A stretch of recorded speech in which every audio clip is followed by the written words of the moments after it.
आज बच्चों हम समझने जा रहे हैं पॉपुलेशन जेनेटिक्स, जनसंख्या आनुवंशिकी। जनसंख्या आनुवंशिकी का मतलब होता है कि हम जेनेटिक्स को पॉपुलेशन लेवल पर समझे, जनसंख्या लेवल पर समझे, तो इसी को ही हम जनसंख्या आनुवंशिकी कहते हैं। तो जनसंख्या आनुवंशिकी का मतलब जनसंख्या स्तर पर आनुवंशिक लक्षणों का अध्ययन, जनसंख्या स्तर पर आनुवंशिक लक्षणों का अध्ययन और उनका विश्लेषण करना ही जनसंख्या आनुवंशिकी कहलाता है, यानी पॉपुलेशन लेवल पे अध्ययन करना है। अब बात आती है हम जेनेटिक्स को एक व्यक्ति पे न अध्ययन करके पॉपुलेशन में अध्ययन क्यों करना चाहते हैं, ऐसी क्या जरूरत हो गई कि हम पूरे पॉपुलेशन को अध्ययन करना चाहते हैं। हाँ, कुछ केस ऐसे होते हैं जहां पॉपुलेशन अध्ययन करना बहुत जरूरी होता है। जैसे हमने सीखा था मल्टीपल एलील। मल्टीपल एलील, एक व्यक्ति में तो बस 2 ही एलील हो सकते हैं, एक जीन के 2 ही एलील हो सकते हैं। अब हमें सारे एलील अध्ययन करना है, एक जीन के बहुत सारे एलील है, मल्टीपल एलील है, तो फिर हमें पॉपुलेशन लेवल पे जाना पड़ता है। तो पॉपुलेशन लेवल पर अध्ययन क्यों आवश्यक होता है? जनसंख्या अध्ययन आवश्यक है बहुयुग्म विकल्पी के अध्ययन के लिए, मल्टीपल एलील्स के अध्ययन के लिए, और इसी तरह से दिए गए एलील की आवृत्ति ज्ञात करने के लिए। मान लीजिए बच्चों कोई एलील आपको दिया है, तो ये एलील इस पॉपुलेशन में कितना अनुपात रखता है, उसकी आवृत्ति क्या होगी, ये ज्ञात करने के लिए भी हम लोग जनसंख्या अध्ययन करते हैं। अच्छा, जनसंख्या अध्ययन में कुछ टर्मिनोलॉजी काम में ली जाती है, कुछ परिभाषाएं काम में ली जाती है, ये आपको पहले क्लियर होनी चाहिए। सबसे पहली परिभाषा आती है जीन पूल। जीन पूल नाम से समझ में आ रहा है, पूल मतलब समूह, जीन का समूह। तो ध्यान रखना, जनसंख्या में जितनी भी जीन से, उनके अलील से, उन सबका योग, वही बच्चों जीन पूल कहलाता है। तो एक जनसंख्या में उपस्थित सभी जीन्स, जितनी भी जीन्स से और उनके रिस्पेक्टिव अलील, उनके जो अलील से उनका कुल योग, यह बच्चों जीन पूल कहलाता है। अच्छा, जीन पूल में सभी जीन्स को लिया जाता है और सभी डीएनए को मिला के, हैप्लोइड सेल का टोटल डीएनए मिला के वो जीनोम कहलाता है। तो ध्यान रखना, जीनोम का मतलब हमने पहले भी यह परिभाषा लिखी है, अगुणित कोशिका में जितना भी जेनेटिक मटेरियल होता है मोनोप्लोइड सेल में, तो जितना टोटल जेनेटिक मटेरियल जो है वो जीनोम है। जीन पूल का मतलब टोटल जीन से, तो जनसंख्या में जितनी भी जीन से उन सबको मिला के जीन पूल कहा जाता है। कैसे याद रखोगे? पूल मतलब समूह, जीन का समूह जीन पूल कहलाता है। क्लियर? यह परिभाषा है, याद रखनी है।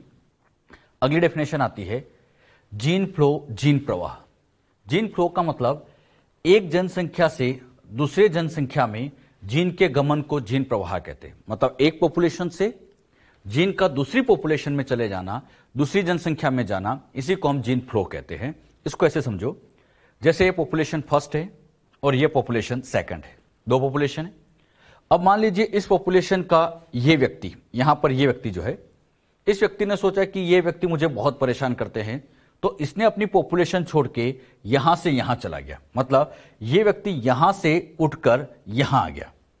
मतलब जैसे ही व्यक्ति यहां से यहां गया, तो मुझे बताओ, जब ये एक पॉपुलेशन से दूसरी पॉपुलेशन में गया, तो बताइए क्या ये अपने साथ अपनी जीन ले गया या जीन यहीं छोड़ गया?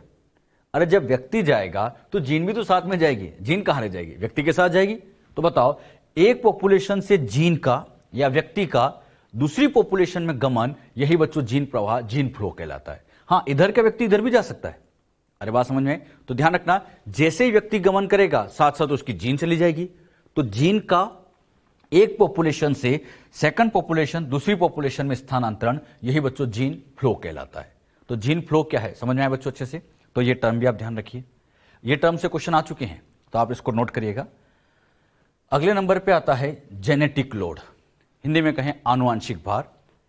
जनसंख्या में हानिकारक एलील का विषम युग्मजीय अवस्था में उपस्थित रहना। अगर कोई हानिकारक एलील हेट्रोजाइगस कंडीशन में है, विषम युग्मजीय अवस्था में है, तो वो उसका जेनेटिक लोड कहलाता है। हानिकारक जीन का हेट्रोजाइगस अवस्था मिलता। इसको बच्चों आप ऐसे समझो, ऑटोसोमल रिसेसिव डिजीज की हम बात करें, आप लोगों को मैंने ऑटोसोमल रिसेसिव डिजीज के कई एग्जांपल बताया और कई बार ये बात बताइए। कैपिटल ए सामान्य, कैपिटल ए सामान्य किंतु वाहक, स्मॉल ए प्रभावित या यहां पे रोगी होगा। ये बच्चों यहां पे रोग या ये यहां रोगी। अब मुझे एक बात बताओ, अगर मैं इस विषम युग्मजीय व्यक्ति की बात करूं, कैपिटल ए, ये व्यक्ति, इस व्यक्ति का जीनोटाइप कैपिटल स्मॉल है। बताओ इसका जीनोटाइप क्या है? कैपिटल स्मॉल है। अब बताओ इसके अंदर कैपिटल ए भी है, स्मॉल ए भी है, कैपिटल स्मॉल है। अब इसके अंदर ये तो है तो सामान्य, व्यक्ति यहां पर कैपिटल ए स्मॉल है मतलब सामान्य है, लेकिन इस सामान्य व्यक्ति के अंदर एक हानिकारक एलील बैठा है। सामान्य व्यक्ति के अंदर हानिकारक एलील का लोड होना, इसी को बच्चों जेनेटिक लोड कहा जाता है। मतलब जनसंख्या में जितने भी वाहक होते हैं यही वाहक अपने आप में जेनेटिक लोड कहलाते हैं। जेनेटिक लोड मतलब जो भी वाहक है। अच्छा, वाहक होते तो कैसे? सामान्य व्यक्ति तो सामान्य, कोई रोग नहीं है, लेकिन इसमें हार्मफुल एलील लोड जरूर है। अच्छा, इस लोडिंग से क्या होता है कि मान लीजिए कैपिटल ए स्मॉल ए का कैपिटल ए स्मॉल ए से क्रॉस हुआ, तो अगली पीढ़ी में जैसे स्मॉल ए आएगा ये रोग वापस आ जाएगा, मतलब ये रोग अगली पीढ़ी में दिखाई देने लग जाएगा। तो ध्यान रखिए, व्यक्ति सामान्य है लेकिन ये रोग वाला एलील ला सकता है, रोग वाला कैरेक्टर ला सकता है, इसलिए इसको कहा जाता है जेनेटिक लोड, क्योंकि इसमें हार्मफुल एलील लोड किया हुआ है जो अगली पीढ़ी में नुकसान कर सकता है। बात समझ में आई बच्चों अच्छे से? अच्छा, तो ये डेफिनेशन भी आप ध्यान रखें, जेनेटिक लोड क्या होता है। अगली परिभाषा आती है जीन फ्रीक्वेंसी, जीन की आवृत्ति। एक जनसंख्या में किसी जीन के कुल अलील में से दिए गए अलील का अनुपात। एक जनसंख्या में किसी जीन के कुल अलील में से दिए गए अलील का अनुपात, मतलब एक पॉपुलेशन में जितने भी जीन के जितने भी अलील हैं उसमें दिए गए एलील का कितना अनुपात है, वही उसकी आवृत्ति कहलाता है। जब भी बच्चों आवृत्ति निकालते हैं, दिए गए एलील की आवृत्ति निकालना है तो कैसे निकालते हैं? दिए गए एलील की संख्या अपॉन कुल दिए गए कुल अलील की संख्या, यहां पे कुल अलील की संख्या। तो इसको बच्चों ऐसे ध्यान रखिएगा, दिए गए अलील की संख्या अपॉन कुल अलील की संख्या, कुल दिए गए अलील की संख्या आप कह सकते हो। इसे बच्चों आप ऐसे समझिएगा, आपको समझाने के लिए ये एक पॉपुलेशन यहां पर ड्रॉ की है, ये एक पॉपुलेशन थी। अब इस पॉपुलेशन में समझाने के लिए मैंने जीनोटाइप ले लिया। यहां पर genotype capital A small A small A small A, capital A small A, ये मैंने एक जनसंख्या दी, उसमें इन व्यक्तियों का जीनोटाइप ये है। अब बच्चों इस जनसंख्या में मैंने आपसे पूछा कि कैपिटल ए एलील कितने हैं? कैपिटल ए एलील गिनो, 1 2 3 4 5 6, ये 6 हो गए। स्मॉल ए को भी गिनो, स्मॉल ए गिनो, 1 2 3 4, स्मॉल ए आ गया 4, और टोटल गिनो, टोटल एलील यहां पर गिनोगे 2 2 4 2 6 2 8 2 10, टोटल एलील 10। अब यहां बताना, कैपिटल ए की संख्या 6 है, स्मॉल ए की संख्या 4 है, टोटल 10 है। अब आप लोगों से मैं कहूं कैपिटल ए की आवृत्ति निकालो, कैपिटल ए की आवृत्ति निकालो, तो कैसे निकालना है? दिए गए एलील की संख्या, बताओ कैपिटल ए की संख्या कितनी हो गई? 6 अपॉन कुल अलील्स की संख्या। यहां पे ध्यान रखना, ये कुल अलील्स, बताओ कुल अलील की संख्या कितनी है? 10, तो 6/10 यानी इक्वल टू ये आ जाएगा यहां पर 0.6, और ये 0.6 इसकी आवृत्ति हो गई। मतलब इस जनसंख्या में कैपिटल ए की आवृत्ति 0.6 है। अच्छा, इसी तरह से मैं स्मॉल ए की आवृत्ति पूछता, तो स्मॉल ए की आवृत्ति निकालना है, कैसे निकालोगे? स्मॉल ए की संख्या बताओ कितनी? 4 अपॉन कुल अलील की संख्या कितनी है? 10, तो 4/10 इज इक्वल टू 0.4। कर सकते हैं ऐसे क्वेश्चन। तो इस तरह से यहां पे क्वेश्चन बनते हैं। कैसे सोल्व करना है? जितने भी एलील हैं उसको लिखो, स्मॉल ए को लिखो, टोटल को लिखो, और आवृत्ति बड़ी आसानी से निकाल सकते हैं। आवृत्ति क्या होता समझ में आया? इस जनसंख्या में कैपिटल ए का कितना अनुपात है वही उसकी आवृत्ति बन जाती है। बात समझ में? तो इसको बच्चों आप नोट भी करिएगा, ये नोट कर लीजिए। क्या है नोट सबने? अच्छा, जीन आवृत्ति से रिलेटेड कुछ क्वेश्चन हम लेते हैं। यहां आपको समझाने के लिए क्वेश्चन लिया, 1000 व्यक्तियों की जनसंख्या में 360 का जीनोटाइप कैपिटल ए, 480 का कैपिटल ए स्मॉल ए, और शेष सभी 160 का स्मॉल ए है। इन व्यक्तियों का जीनोटाइप यह है। जनसंख्या में एलील कैपिटल ए की आवृत्ति ज्ञात कीजिए, या कैपिटल ए एलील की आवृत्ति कितनी है, यह बच्चों आप लोगों को सोल्व करना है। कर सकते हैं क्वेश्चन? हाँ, पहले क्वेश्चन लिखो, और एग्जाम में क्वेश्चन आ चुका है, ये नीट में आ चुका क्वेश्चन है, वही मैंने आपको यहां भी दिया है। सोल्व करो सभी। क्या सोल्व? चलिए ये क्वेश्चन मैं आपको समझाता हूं। इस क्वेश्चन में क्या दिया है? कैपिटल ए 360, वही लिखा मैंने। कैपिटल ए स्मॉल ए 480, और स्मॉल ए 160। स्मॉल ए 160 है और कैपिटल ए स्मॉल ए 480 है। ये दिया है क्वेश्चन में। अब मुझे बताओ ये क्वेश्चन में 360, 480, 160 एग्जैक्टली है क्या? हाँ ये होते हैं, हाँ ये जो दिया गया है ये एग्जैक्टली है व्यक्तियों की संख्या। अरे 1000 व्यक्तियों में 360 का जीनोटाइप ये है, मतलब ये जो 360 आपके सामने लिखा है ये बच्चों एग्जैक्टली यहां पर 360 व्यक्ति है। जैसे ये पहला व्यक्ति यहां पे ले लो, ये दूसरा व्यक्ति यहां ले लो, ऐसे 360 व्यक्ति है। अच्छा इसी तरह से ये 480 व्यक्ति हो गए और इसी तरह से ये बच्चों यहां पर 160 व्यक्ति हो गए। मतलब ये 360 है, ये 480 है, ये 160, ये व्यक्तियों की संख्या है। अब सोच समझ के बताना, यहां पर इस क्वेश्चन में ये दिया है 360 का कैपिटल ए जीनोटाइप है, तो इसका जीनोटाइप कैपिटल ए, इसका कैपिटल ए, इन सबका कैपिटल ए, यही तो होगा। अच्छा 480 का कैपिटल ए स्मॉल ए, तो ऐसे कैपिटल ए स्मॉल ए चलते जाएंगे और 160 का यहां पे आ जाएगा स्मॉल ए।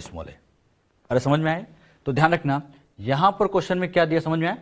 360 का जीनोटाइप कैपिटल ए है, इनका ये है, इनका ये है। अब बताओ 360 तो व्यक्ति दिया है, हमें यहां पर एलील के बारे में कहा है, तो बताओ एक व्यक्ति में कैपिटल एलील कितने हैं? 2, इसमें भी 2, हर व्यक्ति में यहां 2 एलील है, तो ऐसे 360 है। तो हम यहां पर कैपिटल ए निकालना चाहते, टोटल कैपिटल ए, तो कैसे लिखेंगे? 360 व्यक्ति, लेकिन सबके अंदर 2 एलील बैठा है, तो मैं यहां पे इंटू 2 कर दूंगा। अरे बात समझ में? इंटू 2 क्यों किया? 2 से गुणा क्यों किया? क्योंकि एक व्यक्ति में 2 एलील है। अब फिर आगे देखो, यहां पर इन व्यक्तियों के अंदर भी तो कैपिटल ए दिख रहा है। अच्छा ऐसे कितने व्यक्ति हैं? 480, लेकिन खास बात यहां इस व्यक्ति में एक ही कैपिटल ए है, तो अगले व्यक्ति में भी तो कैपिटल ए एक ही होगा, तो इन 480 में एक ही है, तो मैं ये भी कह सकता हूं इन सब के अंदर टोटल 1 2 3 4 ऐसे 480 कैपिटल ए होंगे। तो हम यहां पे प्लस करके लिखेंगे कि 480 और है। अच्छा इसके आगे मैंने गुणा यहां पे 1 नहीं लिखा। अच्छा 1 लिखने की जरूरत भी नहीं है क्योंकि एक में एक है और 1 से गुणा कर भी दोगे तब भी बात वही है। अरे बात समझ में? एक बार फिर सुनना कैसे लिखा मैंने। 360 में इंटू 2, 360 गुणा 2 क्यों किया? क्योंकि एक व्यक्ति में 2 एलील था। अच्छा 480 में एक ही क्यों लिखा? 480 गुणा एक ही क्यों लिखा? क्योंकि एक व्यक्ति में एक ही है। अच्छा अब इसको सोल्व करोगे तो ये आ जाएगा टोटल 1200। ये 1200 तो कैपिटल ए है, तो बताओ टोटल स्मॉल ए आप सोचो कैसे लिखा जाए? मुझे बताओ, इस व्यक्ति में स्मॉल ए 2 बार, इसमें 2 बार, ऐसे 160 है, तो इसको हम ऐसे लिख सकते हैं 160 गुणा 2, बिल्कुल सही। अच्छा प्लस यहां बताओ, अरे इनके अंदर भी तो एक एक स्मॉल ए बैठा है, तो स्मॉल ए यहां टोटल कितने हो जाएंगे? 480, तो यहां पे प्लस 480 ये भी होंगे, और इसको सोल्व करोगे तो इसकी संख्या 800 हो जाएगी। यानी कैपिटल ए हो गया 1200, स्मॉल ए हो गया 800। अब अगर हम निकाले टोटल एलील्स, गिन लो इनको, तो इन दोनों को जब सम करोगे तो ये 2000 आ गए। अब आपसे जो पूछा उसको सोल्व कर लो। किसकी संख्या पूछी? कैपिटल ए की आवृत्ति। मैंने बताऊंगा कैसे निकालना है। आवृत्ति कैसे निकालते हैं? जिसकी संख्या अपॉन टोटल, तो बताओ यहां पे 1200 अपॉन टोटल 2000, सोल्व किया तो आंसर 0.6 आ गया। अच्छा स्मॉल ए की आवृत्ति निकालनी होती, क्वेश्चन में नहीं दिया लेकिन मैं फिर भी पूछ रहा हूं आपसे, स्मॉल ए की आवृत्ति निकालना है, कैसे निकालोगे? स्मॉल ए की संख्या कितनी? 800, टोटल 2000, सोल्व किया तो आंसर 0.4 आ जाएगा। तो 0.6, 0.4 ऐसे हम सोल्व कर सकते हैं। कर सकते हैं ऐसे क्वेश्चन बच्चों?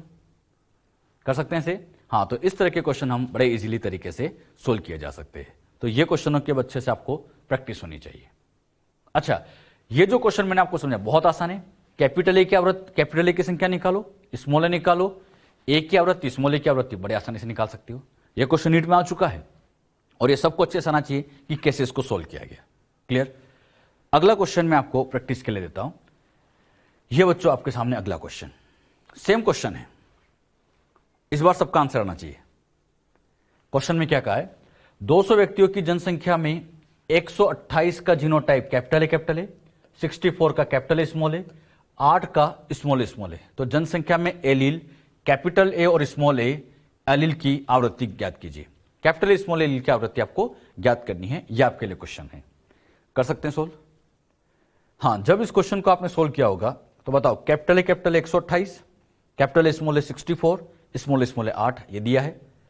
अब यहां पर ये 128 ऐसे चलते जाओ, ये 128 व्यक्ति और इनके अंदर कैपिटल ए 2 बार, यही हो गया। अच्छा, इनके अंदर ये 64 थे, 64 थे, इनके अंदर एक कैपिटल ए है, एक स्मॉल है, ऐसे चलते जाएंगे।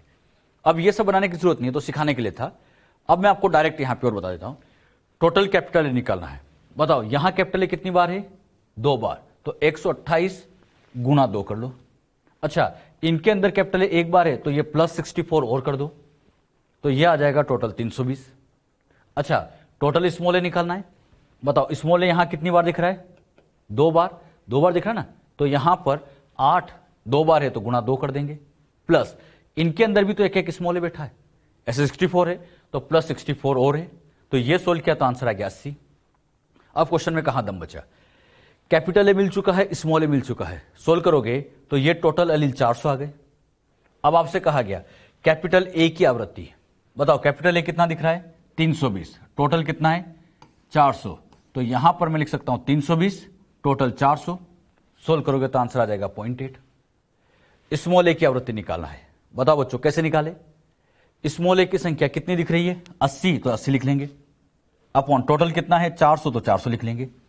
अच्छा, सोल्व करोगे तो ये आंसर आ जाएगा 0.2। कर सकते हैं ऐसे क्वेश्चन, तो बड़े इजीली ये क्वेश्चन आ सकता है। यही सेम क्वेश्चन ही प्रैक्टिस के लिए मैंने आपको दिया है, और इस तरह के क्वेश्चन आजकल बहुत आ रहे हैं, तो इन क्वेश्चनों की आपको अच्छे से प्रैक्टिस भी होनी चाहिए। क्लियर? समझ में आया बच्चों अच्छे से? अगला पार्ट जो हम इसी में ही ले रहे हैं, और वो आता है यहां पे बच्चों, ये तो आपने नोट कर लिया होगा सबने। क्लियर? अगला पार्ट जो हम यहां पे ले रहे हैं वो है हार्डी विनबर्ग का नियम। हार्डी विनबर्ग का नियम क्या कहलाता है, अब इसको आप ध्यान से समझिएगा। हार्डी और विनबर्ग दो अलग अलग वैज्ञानिक हैं। हार्डी अलग थे, विनबर्ग अलग थे। इन दोनों वैज्ञानिक ने मिलकर एक नियम बनाया था, और इसी नियम को कहा जाता है हार्डी विनबर्ग का नियम। यह नियम पॉपुलेशन में किसी भी एलील की आवृत्ति पता करने के लिए काम में लिया जाता है। अच्छा, इसमें होता क्या है? हार्डी और विनबर्ग द्वारा दिया गया। इसमें हार्डी ब्रिटिश मैथमेटिशियन थे, गणितज्ञ थे, और जर्मन भौतिकविद, ये फिजिशियन थे। 2 साइंटिस्ट थे, दोनों ने मिलकर ये नियम बनाया था। इस नियम के अनुसार इन्होंने क्या कहा था? इन्होंने कहा था एक आदर्श जनसंख्या में दिए गए एलील की आवृत्ति पीढ़ी दर पीढ़ी नियत रहती है। मतलब एलील की आवृत्ति आप कई पीढ़ियों में देखो, हर पीढ़ी के अंदर आवृत्ति नियत रहती है, हर पीढ़ी के अंदर आवृत्ति नियत रहेगी, कांस्टेंट रहती है। लेकिन एक खास बात, जनसंख्या यहां आदर्श होनी चाहिए, आइडियल होनी चाहिए। अब बात आती है आइडियल जनसंख्या क्या कहती है। आदर्श जनसंख्या का अर्थ है, का क्या मतलब है? इस जनसंख्या में यादृच्छिक संगम होना चाहिए। इस जनसंख्या में यादृच्छिक संगम होता है, मतलब यहां पर कोई भी किसी के साथ मैटिंग कर सकता है, यादृच्छिक संगम होगा। उत्परिवर्तन नहीं होता है, मतलब आदर्श जनसंख्या में उत्परिवर्तन नहीं होता है। गमन नहीं होता है, गमन या जीन फ्लो, माइग्रेशन वगैरह कुछ नहीं होता है। प्राकृतिक वर्ण नहीं होता है, प्राकृतिक वर्ण मतलब नेचुरल सिलेक्शन नहीं होता है। और यह जनसंख्या विशाल होती है, साइज वाइज काफी बड़ी होती है। अगर किसी पॉपुलेशन में ये बातें, यादृच्छिक संगम हो, उत्परिवर्तन नहीं हो, गमन नहीं हो, प्राकृतिक वर्ण नहीं हो, बड़ी जनसंख्या है, तो ऐसी जनसंख्या को हम आदर्श जनसंख्या कह सकते हैं। और इस आदर्श जनसंख्या में सबसे मेन बात क्या कही गई? पीढ़ी दर पीढ़ी आवृत्ति नियत रहती है। यह सबसे मेन बात है बच्चों। पीढ़ी दर पीढ़ी आप देखो तो आवृत्ति हमेशा आपको नियत मिलेगी। अब यह क्या कहना चाहता है, ध्यान से सीखने की कोशिश करना। आपको समझाने के लिए बच्चों ये मैंने एक पॉपुलेशन को ड्रॉ किया है। अच्छा, इस पॉपुलेशन में ये व्यक्ति है। इन व्यक्तियों का जीनोटाइप अगर लिखा जाए तो ये capital A capital A capital A small A small A small A capital A capital A capital A small A, ऐसा मैंने कुछ दे दिया है। अच्छा, इस वाले में मैंने आपसे कहा, आज जाके आपसे कहा कि इस पॉपुलेशन में आप जाओ बच्चों, और इस पॉपुलेशन के अंदर जाकर, यहां पर इस पॉपुलेशन के अंदर जाकर आप ये पता करो कि कैपिटल ए और स्मॉल ए की आवृत्ति कितनी है। मतलब इस पॉपुलेशन में कैपिटल ए स्मॉल ए की आवृत्ति निकालो। आप गए, इसमें आपने कैपिटल ए की आवृत्ति निकाली, आपको मिल गई 0.6 और स्मॉल ए की आवृत्ति मिली 0.4। सिखाने के लिए। आज आपने आवृत्ति निकाली, ये मिली, क्लियर। अब मैंने आज से 10 साल बाद आपको भेजा। कितने साल बाद? 10 साल बाद। अच्छा, 10 साल बाद जब आप जाओगे तो यहां पर कुछ व्यक्तियों की मृत्यु हुई होगी, यस हुई होगी, लेकिन कुछ नए भी तो आए होंगे, नई संतति भी तो आई होगी। आपने 10 साल बाद चेक किया तो 10 साल बाद आप देखते हैं कैपिटल ए वापस 0.6 मिला, स्मॉल ए वापस 0.4 मिला। 10 साल बाद भी वही मिला, वही सेम। अच्छा, मैंने 10 नहीं 50 साल बाद भेजा और 50 साल बाद फिर आपने चेक किया, कैपिटल ए 0.6 मिला, स्मॉल ए 0.4 मिला। तो बताओ ये आवृत्ति बदल रही है या नियत है? बोलो सभी, आवृत्ति बदल रही है या नियत है? नियत है। और आवृत्ति का नियत रहना, यही बच्चों हार्डी-विनबर्ग का नियम है। हार्डी-विनबर्ग ने क्या कहा? पीढ़ी दर पीढ़ी, अरे 10 साल है, 50 साल है, कुछ पीढ़ी आई होगी, तो पीढ़ी दर पीढ़ी आपने देखा आवृत्ति नियत रही। और आवृत्ति का नियत रहना, यही बच्चों कहलाता है हार्डी-विनबर्ग का नियम। लेकिन अब खास बात, यह नियम तभी लागू होगा जब यह जनसंख्या जो आपको दिखाई गई है यह आदर्श हो। आदर्श का मतलब इसमें यादृच्छिक संगम होगा, मतलब यहां पर कोई भी किसी के साथ मैटिंग कर सकता है। कोई भी किसी के साथ मैटिंग होगी तो यहां पर आवृत्ति नियत रहेगी। साथ ही साथ, अच्छा मान लीजिए अगर यहां यादृच्छिक संगम न होके यहां पर सिलेक्टिव मैटिंग होती। यादृच्छिक संगम का होता था रैंडम मैटिंग। सिलेक्टिव मैटिंग का मतलब सिलेक्टेड लोग यहां मैटिंग करते। सिलेक्टेड अगर जीवधारी मैटिंग करते, मान लीजिए ऐसा होता, सपोज करिए ऐसा होता कि केवल कैपिटल ए वाले जो है यहां पर केवल ये कैपिटल ए और कैपिटल ए वाले ही मैटिंग करेंगे। अगर यही मैटिंग करेंगे तो अगली पीढ़ी में बस कैपिटल ए आएगा और अगली पीढ़ी में कैपिटल ए की संतति आएगी। तो सोचो कैपिटल ए की आवृत्ति बढ़ेगी और मान लो यहां कैपिटल ए की आवृत्ति 0.6 के बजाय ये मान लीजिए 0.7 हो गई और ये यहां पर घटेगी क्योंकि इनकी संख्या बढ़ नहीं रही है। तो बताओ आवृत्ति यहां पर 0.6 से 0.7 हो गई, नियत रही या बदल गई? बदल गई, क्योंकि यहां पर सिलेक्टिव मैटिंग हुई। तो सिलेक्टिव मैटिंग करने पर जिनको सिलेक्ट किया उनकी संतति बढ़ जाएगी और उनकी संतति बढ़ गई तो आवृत्ति नियत नहीं रह पाएगी। तो आवृत्ति को नियत रखने के लिए रैंडम मैटिंग होना चाहिए। मेन कंसेप्ट क्या है बच्चों? नियत रखना है। और नियत रखने के लिए रैंडम अगर मैटिंग होती रहेगी तो ये एलील भी यहां पर कांस्टेंट वैल्यू में ही अगली पीढ़ी में आएंगे। अच्छा, इस पॉपुलेशन में उत्परिवर्तन नहीं होना चाहिए। जरा सोचो, अगर इस पॉपुलेशन में मान लीजिए यहां पर म्यूटेशन हो जाता, मान लो बच्चों यहां पर क्या हो जाता? म्यूटेशन हो जाता, और म्यूटेशन हो गया तो एक नया एलील ए डैश आ गया। अरे नया एलील म्यूटेशन से तो आता है, बताओ नया एलील कौन सा आ गया? ए डैश। अगर ए डैश नया एलील आ गया तो इस नए एलील की भी तो कुछ आवृत्ति आएगी। मान लीजिए उसकी आवृत्ति सिखाने के लिए लिया कि बहुत कम 0.2 आई, लेकिन आई जरूर। ए डैश की आवृत्ति कितनी आ गई? 0.2। अब सोच के बताना, यहां अगर 0.2 ये आया है तो कहीं ना कहीं कैपिटल ए की आवृत्ति बदलेगी और यहां पर इसकी आवृत्ति मान लीजिए यहां पर बदल गई। यहां बच्चों इस कैपिटल ए स्मॉल ए की आवृत्ति बदल गई। यहां पर इसकी आवृत्ति को जब चेक किया तो यहां हमें इसकी आवृत्ति मिली पॉइंट, यहां पर सिखाने के लिए लेता हूं 5 और यहां मिल गई 3। अब बताओ यहां पर आवृत्ति बदली, अरे 0.6 से 0.5 हो गई, 0.4 से 0.3 हो गई, कम हो गई। तो आवृत्ति नियत रही या बदल गई? बदल गई। क्यों? नया एलील आ गया। और मुझे बताओ नया एलील आया किसकी वजह से? म्यूटेशन। तो क्या सीखा हमने? म्यूटेशन होने पर नया एलील आएगा, म्यूटेशन होने पर नया एलील आएगा और नया एलील आएगा तो यह आवृत्ति कहीं ना कहीं बदलेगी और आवृत्ति बदलेगी मतलब हार्डी-विनबर्ग का नियम फेल हो जाएगा। हार्डी-विनबर्ग तो कहते हैं आवृत्ति नियत रहनी चाहिए और यह नियत तभी रहेगी जब उत्परिवर्तन नहीं हो। अगर उत्परिवर्तन नहीं होगा नया एलील आएगा ही नहीं, और जब नया एलील नहीं आएगा तो आवृत्ति नियत ही चलेगी। साथ ही साथ ऐसी पॉपुलेशन में गमन नहीं होना चाहिए। गमन मतलब कोई भी इस पॉपुलेशन को छोड़ के नहीं जाएगा। जैसे सोचो स्मॉल ए वाले ने सोचा कि ये कैपिटल ए वाले बड़े परेशान करते और जितने भी स्मॉल ए वाले थे ये इस पॉपुलेशन को छोड़ के चले गए। स्मॉल ए वाले पॉपुलेशन को छोड़ के चले गए। अगर स्मॉल ए वाले पॉपुलेशन छोड़ के चले गए तो स्मॉल ए की आवृत्ति तो घटेगी, कैपिटल ए बढ़ेगी और कैपिटल ए बढ़ गई तो आवृत्ति फिर बदल जाएगी। हमें तो आवृत्ति नियत रखना है, तो गमन नहीं होना चाहिए। पॉपुलेशन छोड़ के कोई नहीं जाएगा, किसी को नाराज होने का हक नहीं है, सब खुश रहे। क्लियर? अच्छा, गमन के साथ साथ प्राकृतिक वर्ण भी नहीं होना चाहिए। जरा सोचो अगर यहां नेचुरल सिलेक्शन हो गया, मान लीजिए नेचर ने कैपिटल ए को तो सिलेक्ट कर लिया, लेकिन स्मॉल ए को मार दिया। नेचर ने सोचा स्मॉल ए वाले काम के नहीं, उसको मार दो। अच्छा, नेचर ने कैपिटल ए को सिलेक्ट किया तो अगली पीढ़ी में कैपिटल ए बढ़ जाएगा, और कैपिटल ए बढ़ गया तो उसकी आवृत्ति बढ़ेगी, तो आवृत्ति बदलेगी। लेकिन हमने क्या सीखा? आवृत्ति नियत रखनी है, और नियत रखनी है, नेचुरल सिलेक्शन नहीं होना चाहिए। एक बार फिर सुनो, नेचुरल सिलेक्शन होने पर क्या होता है? नेचर जिसको सिलेक्ट करेगी उसकी नंबर बढ़ती जाएगी, और उसकी नंबर बढ़ती गई तो उसकी आवृत्ति बढ़ जाएगी। लेकिन हमें तो आवृत्ति नियत रखना है। बात समझ में? और एक और खास बात, जनसंख्या विशाल होनी चाहिए। जितनी बड़ी जनसंख्या होगी, हार्डी विनबर्ग का नियम लागू करना उतना ही अच्छा है।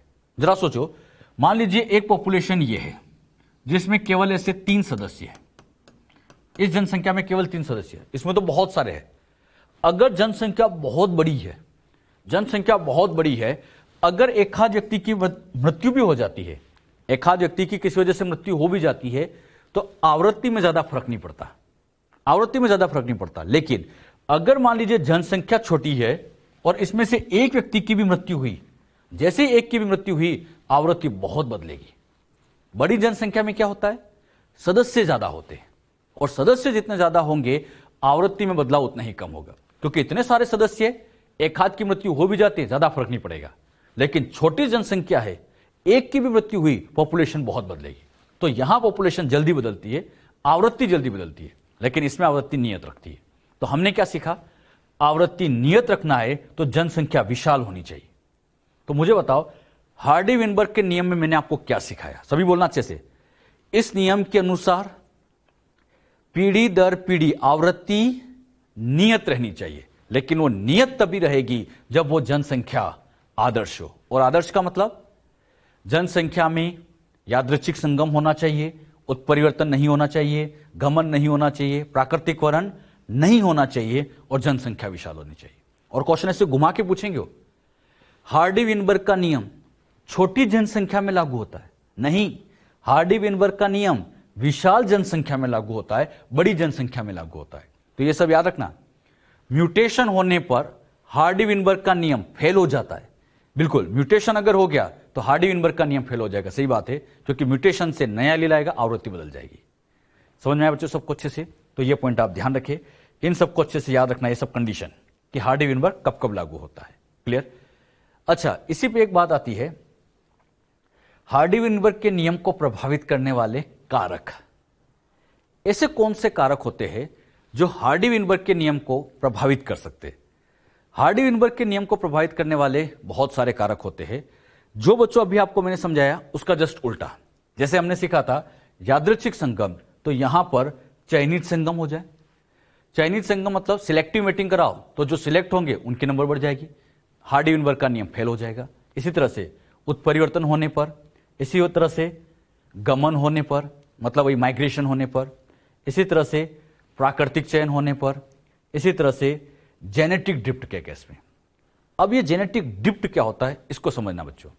ये तो सब पता ही है आप लोग को। जेनेटिक ड्रिफ्ट एक नया शब्द आया। जेनेटिक ड्रिफ्ट का मतलब होता है किसी भी कारण से, कोई भी कारण, सैंपलिंग एरर कारण हो सकता है, ये सब हो सकते हैं, ये सब किसी भी कारण, ये सब कारण है। किसी भी कारण से जीन आवृत्ति में अचानक परिवर्तन होना ही जेनेटिक ड्रिफ्ट कहलाता है। कोई भी रीजन हो, अगर पॉपुलेशन की फ्रीक्वेंसी बहुत अचानक से बदल जाए तो उसी को ही हम कह सकते हैं जेनेटिक ड्रिफ्ट। अच्छा, जेनेटिक ड्रिफ्ट का मतलब आवृत्ति में अचानक बदलाव, बदलाव मतलब चेंजेस। तो ये जो जेनेटिक ड्रिफ्ट है, इसके बजाय आप हमेशा चेंज शब्द याद रखा करो। जेनेटिक चेंज या जेनेटिक ड्रिफ्ट, आवृत्ति में अचानक चेंज होना, यही बच्चों जेनेटिक ड्रिफ्ट कहलाता है। अब समझना, जेनेटिक ड्रिफ्ट इनवर्सली प्रोपोर्शनल होता है पॉपुलेशन साइज, जनसंख्या का आकार। मैंने क्या बताया? ड्रिफ्ट के बजाय आप हमेशा चेंज शब्द रखा करो। एक बड़ी पॉपुलेशन है और एक छोटी पॉपुलेशन है, दो पॉपुलेशन आपके सामने बनाई। अच्छा, पॉपुलेशन जनसंख्या अगर बड़ी है, जनसंख्या का आकार बड़ा है, जनसंख्या बड़ी है, तो बताओ जनसंख्या जितनी बड़ी होगी उसमें चेंजेस के चांस उतने कम हो जाते। अरे बड़ी जनसंख्या है, एक आध व्यक्ति की मृत्यु हो भी जाए, ज्यादा चेंज नहीं होगा। लेकिन छोटी पॉपुलेशन है, एक की भी मृत्यु हुई, आवृत्ति बहुत बदलेगी। तो ध्यान रखना, जेनेटिक ड्रिफ्ट हमेशा पॉपुलेशन साइज के इनवर्स रखती है। यह point very very important, NEET में इस पर क्वेश्चन आ चुका है, तो यह भी अच्छे से याद रखना। जेनेटिक ड्रिफ्ट, ड्रिफ्ट वर्ड आए तो क्या सीखोगे? परिवर्तन, चेंजेस। ड्रिफ्ट वर्ड थोड़ा भारी लगता है तो आप चेंजेस से याद रखा करो। बताओ, जेनेटिक ड्रिफ्ट पॉपुलेशन साइज के इनवर्सली, जितनी बड़ी पॉपुलेशन उसमें चेंजेस उतना कम होगा, यानी जेनेटिक ड्रिफ्ट उतना कम होता है। तो क्वेश्चन ऐसे घुमा के पूछेंगे, बड़ी जनसंख्या में ड्रिफ्ट ज्यादा होता है, तो बड़ी जनसंख्या में जेनेटिक ड्रिफ्ट ज्यादा नहीं कम होता है। तो जितनी बातें यहां समझाई, क्लियर हुई? तो हार्डी विनबर्ग का नियम हम पढ़ रहे हैं, क्या सिखाया? आवृत्ति पीढ़ी दर पीढ़ी नियत रहनी चाहिए, और ये कारक हार्डी विनबर्ग के नियम को प्रभावित करते हैं। क्लियर? तो ये बातें आप लोग अभी नोट करके रखें। हार्डी विनबर्ग नियम का अगर हम मैथमेटिकल फॉर्म समझे, तो हम बच्चों अब इसका मैथमेटिकल फॉर्म समझ रहे हैं। मैथमेटिक्स में हार्डी विनबर्ग नियम के अनुसार P plus Q is equal to 1, मतलब P प्लस क्यू की वैल्यू यहां पर 1 के इक्वल होती है। अब यहां पर बात आती है P क्या है और Q क्या है। यहां बच्चों इनमें इन P और Q के मीनिंग आपको अच्छे से पता होना चाहिए। अगर हम P की बात करें तो P होता है प्रभावी अलील की आवृत्ति। ये ध्यान रखना, ये अलील की आवृत्ति है, एलील को रिप्रेजेंट कर रहा है, फिनोटाइप जीनोटाइप नहीं, केवल अलील। जैसे कैपिटल ए हो गया, ये प्रभावी एलील, मतलब एक तरह से ये, और अच्छे से कहूं तो कैपिटल ए हो गया, और क्यू हो जाता है स्मॉल ए, मतलब रिसेसिव एलील, अप्रभावी एलील की आवृत्ति हो जाएगी। तो पी प्रभावी एलील, क्यू रिसेसिव एलील की आवृत्ति है। अगर क्वेश्चन में से लिखा जाए प्रभावी एलील की आवृत्ति दी है, मतलब आपको पी दिया है। अब बच्चों ये जो P plus Q equal to 1 था, यहां पर इसके दोनों साइड स्क्वायर किया जाए, इधर भी, मतलब इस तरह से इधर भी स्क्वायर कर दिया, इधर भी स्क्वायर कर दिया। अब यहां देखोगे P प्लस क्यू का होल स्क्वायर, यानी एक तरह से A प्लस बी का होल स्क्वायर सोल्व कर सकते हो। जब इसको सोल्व करोगे तो यह बनेगा P square plus 2PQ plus Q square, ये तो आ जाएगा P square plus Q square plus 2PQ equal to 1। मैंने बस आगे पीछे लिख दिया है। अच्छा, यह भी बच्चों अपने आप में ये भी अपने आप में यहां पर हार्डी विनबर्ग का ही नियम कहलाता है। तो ये और ये इसके दो फॉर्मूले होते हैं। अब यहां पे मुझे बताओ, P था डोमिनेंट एलील कैपिटल ए, तो यहां P स्क्वायर आ गया, तो यहां एक तरह से कैपिटल ए 2 बार आ जाएगा। यहां पे यही बात हुई कि कैपिटल ए जो आएगा 2 बार, यहां पर कैपिटल ए और स्मॉल ए आ जाएगा, यहां स्मॉल ए आ जाएगा, यानी P स्क्वायर हो जाएगा कैपिटल ए मतलब समयुग्मजी डोमिनेंट, ये विषमयुग्मजी डोमिनेंट, और ये समयुग्मजी रिसेसिव। अरे समयुग्मजी रिसेसिव हो जाएगा क्योंकि रिसेसिव एलील होता है क्यू स्क्वायर स्मॉल ए। अरे स्मॉल ए रिसेसिव, लेकिन स्मॉल ए आ गया तो समयुग्मजी भी आ गया। यानी यहां पर इनका अगर हम मीनिंग निकाले तो यहां पर P square plus 2PQ plus Q square equal to 1 था।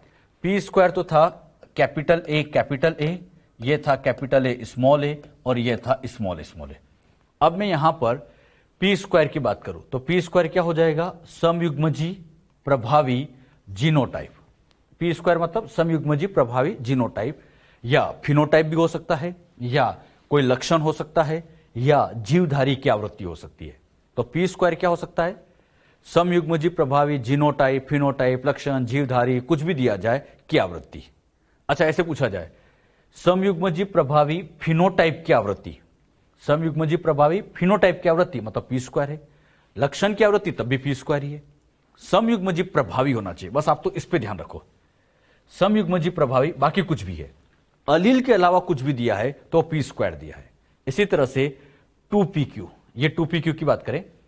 अच्छा, 2PQ कैपिटल ए स्मॉल है, तो समयुग्मजी हुआ विषमयुग्मजी, लेकिन होता यह भी प्रभावी है, तो विषमयुग्मजी प्रभावी जीनोटाइप, फिनोटाइप, लक्षण, जीवधारी की आवृत्ति, इन सब की आवृत्ति।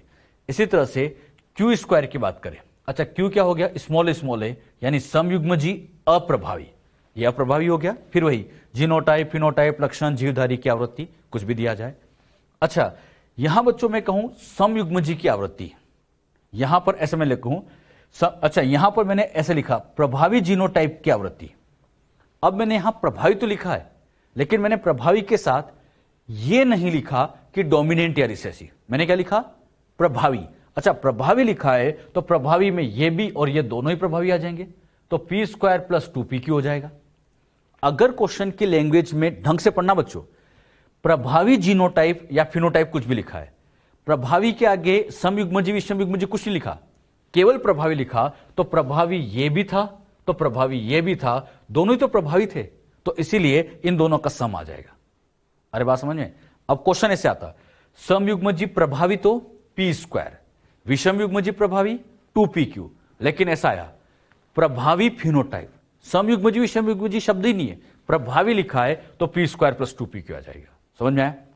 अच्छा, क्वेश्चन में आ जाता कि यहां पर केवल समयुग्मजी, प्रभावी या प्रभावी कुछ नहीं, क्या आता? समयुग्मजी, तो ये भी तो समयुग्मजी है, तो हम उसको ऐसे लिखेंगे p² + q²। तो p² + q² क्या प्रदर्शित करता है? समयुग्मजी। अब यहां ये नहीं, डोमिनेंट रिसेसिव नहीं, समयुग्मजी मतलब होमोजाइगस। अरे ये भी होमोजाइगस है, ये भी होमोजाइगस है, तो दोनों का सम ही तो आएगा। तो p² + q² समयुग्मजी जीनोटाइप फिनोटाइप लक्षण जीवधारी की आवृत्ति हो जाएगा। अब यहां पर इन फॉर्मूले का आप अच्छे से यूज करना सीखे, कैसे यूज करना है यह भी मैं आपको बताऊंगा। ये जो बात यहां पे लिखी क्लियर हुई? क्वेश्चन में क्या दिया है, क्या पूछा है, यह बहुत इंपॉर्टेंट है। बच्चों को यहां यही समझ में नहीं आता कि क्या दे दिया और क्या पूछ लिया। अगर क्वेश्चन लिखा जाए समयुग्मजी जीनोटाइप, समयुग्मजी जीनोटाइप लिखा है मतलब ये लिखा है, समयुग्मजी प्रभावी लिखा है तो ये लिखा है p², समयुग्मजी अप्रभावी लिखा है तो q² है। अच्छा, यहां पे एक बात ध्यान रखना, 2pq जो होता है 2pq, ये एक तरह से बच्चों वाहक की आवृत्ति भी हो सकती, कैरियर, ये एक तरह से वाहक भी हो सकते। तो कभी क्वेश्चन में वाहक की आवृत्ति पूछे तो आप 2pq ही बताएंगे। एक बार तो नीट में से क्वेश्चन आ गया था, जनसंख्या में विषमयुग्मजी प्रभावी को किससे प्रदर्शित करते हैं? 2pq से, बस इतना ही क्वेश्चन था। तो इस तरह के क्वेश्चन एग्जाम में आते हैं, ध्यान रखना।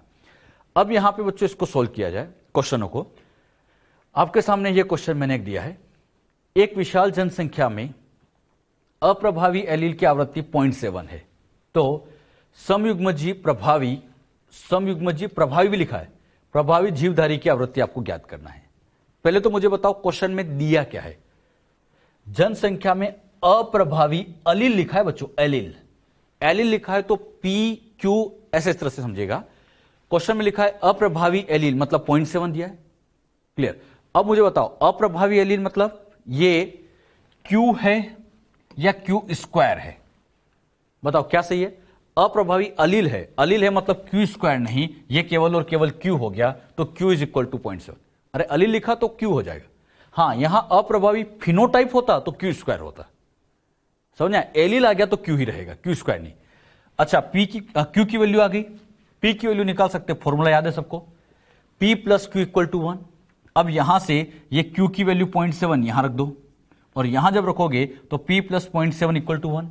अब ये इधर से उधर जाएगा तो यहां माइनस हो जाएगा, और माइनस करोगे तो यह आ जाएगा 0.3। अरे 1 में से 0.7 क्या 0.3। अच्छा, आप लोगों के पास p आ गया, q आ गया। अब इन क्वेश्चनों में कोई दम नहीं बचता है, इन क्वेश्चनों में कैसे भी करके बस p और q ले आओ आप, तो बाकी तो सबका आंसर आ जाएगा, अपने आप आंसर आएगा। अब आपसे क्या पूछा? समयुग्मजी प्रभावी, समयुग्मजी प्रभावी, समयुग्मजी प्रभावी मतलब हां ये हो जाता है p²। अब बताओ p की वैल्यू आ गई 0.3, तो 0.3 का होल स्क्वायर लगा दो, और होल स्क्वायर को जब सोल्व करोगे 0.3 गुना 0.3 तो सोल्व करोगे तो आंसर आ जाएगा 0.09। ये आंसर कर सकते हैं ऐसे क्वेश्चन, और नीट में आजकल ऐसे क्वेश्चन आ रहे हैं, बहुत सिंपल क्वेश्चन है लेकिन इस तरह के क्वेश्चन पूछे जाते हैं। क्लियर? नोट किया सबने? हाँ, अगला क्वेश्चन लेते हैं। ये बच्चों अगला क्वेश्चन, इस बार सबका आंसर आना चाहिए। 1000 व्यक्तियों की यादृच्छिक संगम वाली जनसंख्या में अप्रभावी फिनोटाइप की आवृत्ति 0.16 है, तो समयुग्मजी जीवधारियों की संख्या ज्ञात कीजिए। समयुग्मजी जीवधारियों की संख्या।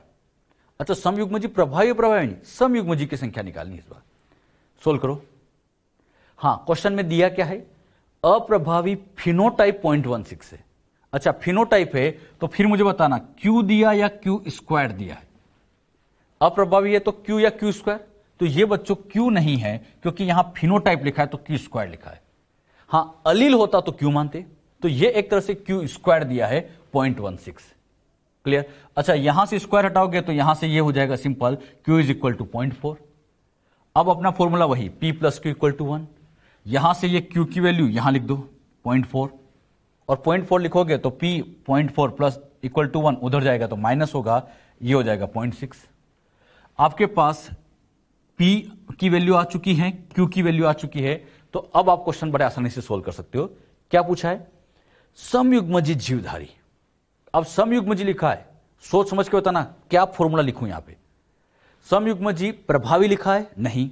अप्रभावी लिखा है? नहीं। मतलब दोनों हो सकते हैं, तो ये P square plus Q square होगा। हां, यहां समयुग्मजी प्रभावी कर देता तो केवल पी स्क्वायर होता, लेकिन ये तो केवल समयुग्मजी लिखा है तो दोनों लिखेंगे। पी की वैल्यू सोल्व करो 0.6 का होल स्क्वायर, क्यू की वैल्यू पुट करो 0.4 का होल स्क्वायर, सोल्व करोगे तो 0.36, 0.2, 0.16, दोनों को सोल्व करोगे तो 0.52 कर सकते हैं। तो अच्छा, ये 0.52 आवृत्ति आई है, लेकिन क्वेश्चन में इस बार संख्या ज्ञात करने के लिए कहा है। अब बताओ संख्या कैसे निकाले? 1000 व्यक्ति है तो जितने व्यक्ति हैं उससे गुणा कर दो, और 1000 से गुणा करते हैं आंसर 520 आ गया। अरे कर लोगे ऐसे क्वेश्चन? बहुत आसान है।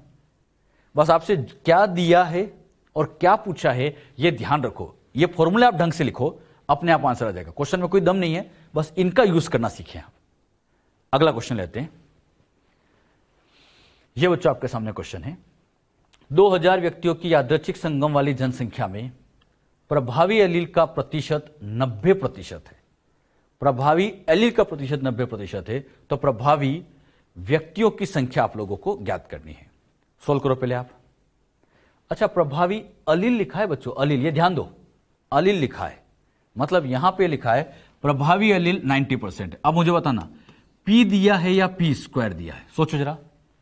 प्रभावी अलील लिखा है तो स्क्वायर हटा दो, केवल पी है, यानी क्वेश्चन में आप लोगों को दिया है पी 90% है। अच्छा, प्रतिशत हटाना है तो डिवाइड बाय 100 कर दो, तो 90/100 कर दो तो प्रतिशत हट जाएगा। तो ये वैल्यू एक तरह से 0.9 तो है। अरे 90% कहो या 0.9 कहो, बात तो वही है। तो यहां पे हमने पी निकाल लिया। अब यहां पे फिर कोई दम ही नहीं बचा क्वेश्चन में। P plus Q equal to 1, ये वैल्यू पी की वैल्यू यहां पुट करो, और यहां पुट करोगे तो 0.9 प्लस क्यू इक्वल टू 1, इधर जाएगा तो माइनस होगा, तो ये यहां पर 0.1 हो जाएगा। अच्छा, पी की वैल्यू 0.9 आ गई, क्यू की वैल्यू 0.1 आ गई। अब कहां दम बचा? क्या पूछा आप लोगों से? प्रभावी व्यक्तियों की संख्या। प्रभावी व्यक्ति लिखा है, प्रभावी व्यक्ति या प्रभावी जीवधारी पूछा है। बताओ कैसे सोल्व करो?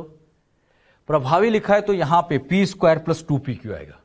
अच्छा, प्रभावी में यह भी नहीं लिखा समयुग्मजी विषमयुग्मजी। प्रभावी तो यह भी होता है, यह भी होता है। बस वैल्यू पुट कर लो। पी की वैल्यू 0.9 का होल स्क्वायर इंटू 2 इंटू, अच्छा पी की वैल्यू बोलो कितनी है? 0.9, और क्यू की वैल्यू बोलो 0.1। अरे गुणा ही तो करना है, सोल्व करो। 0.9 का स्क्वायर 0.181, इनका गुणा करोगे तो ये आ जाएगा 0.18, 9 2 जा 18, लेकिन एक पॉइंट हो तो 0.18, दोनों को प्लस करोगे तो 0.99। अच्छा, 0.99 क्या आ गया? हाँ, ये 0.99 तो आवृत्ति आई है। संख्या कैसे निकाले? यस, अगर संख्या निकालनी है तो जितने व्यक्ति गुणा कर लो, 2000 से गुणा कर लो, तो इनके आंसर आ जाएगा 1980। अरे कर सकते हैं 16 से, बहुत आसान है। कैसे इस क्वेश्चन को सोल्व किया जा रहा है, क्लियर हो रहा बच्चों अच्छे से? चलिए थोड़ा और लेवल और बढ़ाते हैं। अगला क्वेश्चन, इन्हीं क्वेश्चनों को, हार्डी-विनबर्ग के क्वेश्चनों को डिजीज से लिंक करके जोड़ते हैं। जैसे मैंने यहां रंजकहीन के साथ, एल्बिनिज्म के साथ इस क्वेश्चन को जोड़ा है, और अब आप इसको सोल्व करेंगे। कर सकते हैं।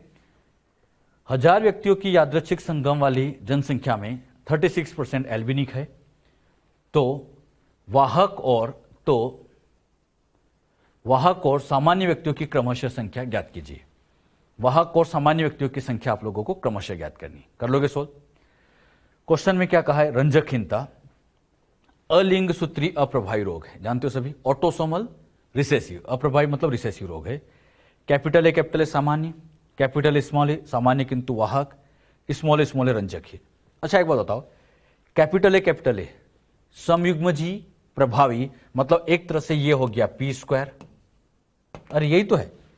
कैपिटल ए स्मॉल ए वाहक मतलब 2pq, ये 2pq, और ये एक तरह से हो जाएगा क्यू स्क्वायर, ये क्यू स्क्वायर हो जाएगा। अब यहां पर क्वेश्चन में क्या कहा है? रंजकहीन 36% है, रंजकहीन 36% है।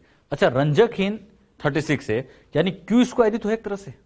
रंजकहीन मतलब स्मॉल समयुग्मजी अप्रभावी, यानी एक तरह से क्यू स्क्वायर, यानी यहां मैं लिख सकता हूं Q square is equal to 36%। अच्छा, तो यहां पर क्यू की वैल्यू 36 से परसेंटेज से सोल्व करोगे तो अपॉन 100, इसका स्क्वायर हटाओगे तो यहां पे अंडर रूट ले लो, और इसको सोल्व करोगे तो क्यू की वैल्यू 0.6 आ जाएगी। अरे स्क्वायर हटाओगे तो यहां पे अंडर रूट लेके आप सोल्व कर सकते हो। क्यू आ गया, अब पी निकालना कोई बड़ी बात नहीं है। यहां पर ये जो क्यू की वैल्यू आई है इसको यहां पुट कर लो, सोल्व करोगे तो p प्लस 0.6 इक्वल टू 1, उधर जाएगा तो माइनस होगा, तो ये आ जाएगा p 1 माइनस 0.6 0.4 आ गया। अरे बहुत आसान है। अब मैंने आपसे सबसे पहले किसके बारे में पूछा? वाहक। वाहक आपसे पूछा गया है। वाहक मतलब 2pq। अब बताओ 2 p की वैल्यू कहां दिख रही है? ये दिख रही है 0.4, तो 0.4 आ जाएगा। q की वैल्यू 0.6, तो 0.6 से गुणा कर लो, टोटल सोल्व करो तो 0.48। ये 0.48 ये तो क्या आ गई? आवृत्ति, संख्या निकालना है। टोटल व्यक्ति कितने हैं? 10,000, तो 10,000 से गुणा कर दो, और जैसे 10,000 से गुणा करोगे आंसर आ जाएगा 4800। अरे कर सकते हैं ऐसे क्वेश्चन। अच्छा, इस क्वेश्चन में आपसे एक तो वाहक पूछा और दूसरा सामान्य व्यक्ति भी पूछा है, तो ये तो वाहक की नंबर है। अब सामान्य व्यक्ति को सोल्व करो। जब सामान्य को सोल्व करोगे तो यहां बच्चे बहुत गलती करते हैं, इतना नोट किया पहले भी आपने। अब यहां पर आपको यह तो पता था कि P इतना है, Q इतना है, ये तो हमने सोल्व कर लिया था, P इतना है और Q इतना है। यहां पर एक बात बताओ, सामान्य ये भी है और ये भी है। अरे दोनों ही तो सामान्य है, मतलब p स्क्वायर भी होगा और 2pq भी होगा। अब बच्चे सामान्य में केवल p स्क्वायर सोल्व करते हैं। अरे ये भी तो कहते हैं, वाहक भी तो कहते हैं, हम भी सामान्य हैं, तो इसका मतलब सामान्य मतलब p square plus 2pq solve करना है। हमने भी सोल्व किया था, p की वैल्यू 0.4, q की वैल्यू यहां सोल्व करोगे 2 इंटू 0.4 इंटू 0.6, और सोल्व करोगे 0.16, 6 इंटू 4 24 इंटू 2 48, इसको सोल्व किया तो 0.64। ये तो आ गई आवृत्ति। 10,000 है तो 10,000 से गुणा कर लो, और इसका आंसर हम निकाले तो 6400। तो सामान्य में p स्क्वायर नहीं, p स्क्वायर प्लस 2pq, ये आप ध्यान रखो। ये सोल्व करना कोई बड़ी बात नहीं है, ये तो सभी जानते हैं कैसे सोल्व होगा। आप तो ये फॉर्मूले पे ध्यान रखो, सामान्य पूछा तो ये दोनों आएंगे। अरे बात समझ में? कैसे इस क्वेश्चन को सोल्व किया गया समझ में आया बच्चों अच्छे से? तो कर सकते हैं ऐसे क्वेश्चन। अच्छा, ये तो मैंने आपको डिजिट से लिंक करके भी दे दिया, तो उनका आंसर भी आप दे सकते हैं कि कैसे सोल्व किया जाए। क्लियर? इसी में ही अगला क्वेश्चन लेते हैं। 5,000 व्यक्तियों की यादृच्छिक संगम वाली जनसंख्या में प्रभावी फिनोटाइप की आवृत्ति 0.51 है। प्रभावी फिनोटाइप की आवृत्ति इतनी है। समयुग्मजीय जीवधारियों की संख्या ज्ञात कीजिए। समयुग्मजीय जीवधारियों की सोल्व करो। क्वेश्चन बड़ा इंपॉर्टेंट है, इसमें बच्चे बहुत गलती करेंगे। इस क्वेश्चन में सोच समझ के आंसर आना चाहिए, और देखते हैं कितने बच्चों का आंसर सही आता है। क्या कहा है क्वेश्चन में? कहा है कि प्रभावी फिनोटाइप की आवृत्ति 0.51 है। प्रभावी फिनोटाइप 0.51 है। बताओ ये क्या दिया है? पहले तो ये बताओ दिया क्या है। प्रभावी फिनोटाइप मतलब, अच्छा ये यहां Q है, सॉरी ये यहां पर P है। प्रभावी फिनोटाइप ये यहां पर P है, या P स्क्वायर है, या P स्क्वायर प्लस 2pq है। बस इतना बताओ मुझे इनमें से क्या दिया है। प्रभावी फिनोटाइप है तो ना ये P है, क्योंकि P तो तब होता जब एलील होता। P स्क्वायर तब लेते जब ये प्रभावी समयुग्मजीय होता, लेकिन यहां समयुग्मजीय विषमयुग्मजीय कुछ नहीं, प्रभावी है तो ये दोनों हो जाएगा। मतलब एक तरह से P स्क्वायर प्लस 2pq आपको दिया है। यहां पर ये जो दिया गया P square plus 2pq is equal to, ये कितना दिया है? 0.51। अब बच्चों ने यहां यही गलती की है, इसको यहां पर P स्क्वायर इक्वल टू 0.51 ले लिया, और फिर सोल्व ही नहीं हो रहा है। तो आप इसको बहुत ध्यान सोल्व करो। P square plus 2pq is equal to 0.51 है। अरे बात समझ में आ रही? तो आप लोग इस फॉर्मूले का ढंग से यूज करना सीखे। अरे प्रभावी है तो आप ये लिखेंगे ना पूरा। अब क्वेश्चन में दम नहीं बचा। आप लोगों को एक फॉर्मूला और दिया था, P square plus 2pq plus q square plus q square is equal to 1। ये फॉर्मूला भी यूज करना सीखे बच्चों, ये देखने के लिए नहीं, इसका यूज करना सीखे। P स्क्वायर प्लस 2pq ये तो आ गया 0.51, इतनी वैल्यू आ जाती है 0.51, और ये plus q square equal to 1। ये q स्क्वायर है तो उधर जाएगा 1 माइनस 0.51 तो 0.4 ने। अरे इसको इधर भेज दो, माइनस करोगे तो यह आ जाएगा, तो q की वैल्यू आ जाएगी 0.7। अच्छा, q की वैल्यू आ गई तो p आप निकाल सकते हो, p plus q equal to 1। q की वैल्यू पुट करो तो p प्लस 0.7 इक्वल टू 1, ये आ गया 0.3। अब बच्चों p भी आ गया, q भी आ गया, क्वेश्चन में दम ही नहीं बचा। क्या पूछा आपसे? समयुग्मजीय जीवधारी। अब समयुग्मजीय व्यक्ति या समयुग्मजीय जीवधारी की बात करें तो ये हो जाएगा P square plus Q square. अरे समयुग्मजी है, डोमिनेंट रिसेसिव कुछ नहीं कहा है, तो ये भी समयुग्मजी होता है, ये भी समयुग्मजी होता है। सोल्व करो, p की वैल्यू 0.3 का होल स्क्वायर, 0.7 का होल स्क्वायर, गुणा करोगे 0.09 प्लस 7 का 49, सोल्व किया तो आ गया 0.58। ये तो आ गई आवृत्ति। टोटल जनसंख्या कितनी है 5000, तो 5000 से गुणा भी कर लो, तो यह आंसर आ जाएगा 2900। कर सकते हैं ऐसे क्वेश्चन। तो इस तरह के क्वेश्चन एग्जाम में आते हैं। मैंने आपको हर तरह से यहां पर क्वेश्चन बता दिया कि कैसे कैसे इन क्वेश्चनों को सोल्व किया जाता है। तो हार्डी-वेनबर्ग का नियम क्या है, उससे रिलेटेड क्वेश्चन क्या आते हैं, ये आपको आना चाहिए।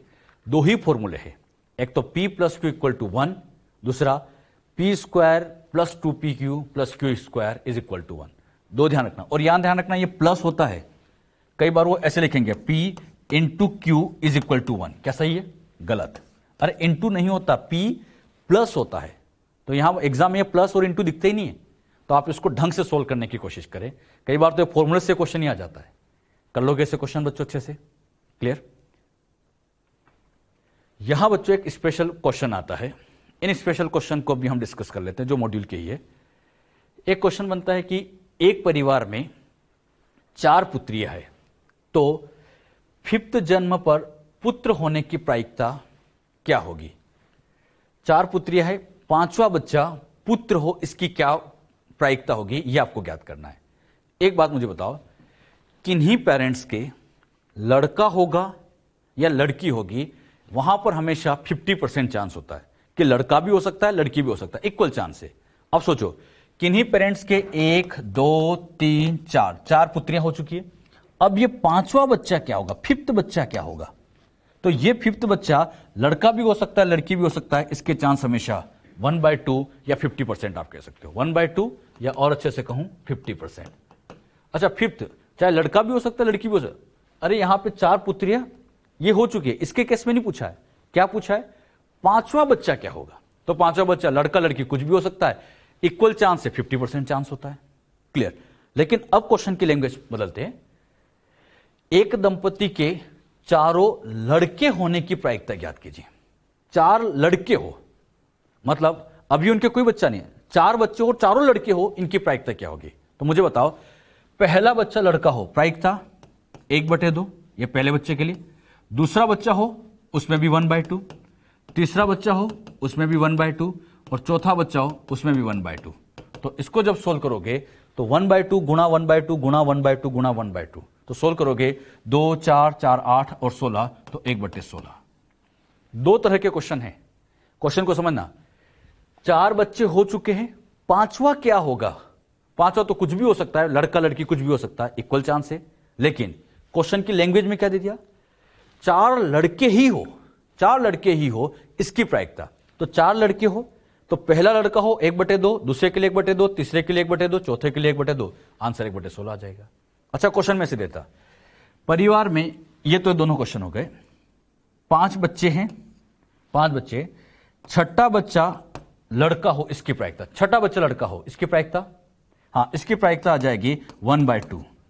अरे ये तो आएगी। अच्छा, किसी परिवार में 3 डॉटर हो, 3 डॉटर हो, 3 पुत्रियां हो, इनकी प्रायिकता, 3 डॉटर हो, इनकी प्रायिकता, तो पहली पुत्री हो 1/2, दूसरे के लिए 1/2, तीसरे के लिए 1/2, सोल्व करोगे आंसर 1/8। क्वेश्चन समझ में आया बच्चों? 5 बच्चे हो चुके हैं, छठे की प्रायिकता इतनी, हाँ, तीनों की तीनों पुत्रियां हो, इसकी प्रायिकता इतनी। दो अलग अलग तरह के क्वेश्चन यहां बनते। ऐसे क्वेश्चन अपने मॉड्यूल में दिए हैं, तो इस तरह के क्वेश्चनों की भी आपको प्रैक्टिस करना है। ये तो बस समझाने के लिए, ये लिखना नहीं है, आप तो बस ये सोल्व करो और ये सोल्व करो। क्लियर? अपनी एनसीईआरटी में एक स्पेशल क्वेश्चन दिया है, एक जीवधारी, यहां पे बच्चों 6 में थोड़ा बड़ा हो जाएगा, इसको सिंपल कर देता हूं। एक जीवधारी 4 स्थलों के लिए, 4 लिख देना बच्चों, 6 के बजाय 4 कर दो, 4 स्थलों के लिए विषम युग्मजी है। इस जीवधारी में कितने प्रकार के युग्मकों का उत्पादन संभव है?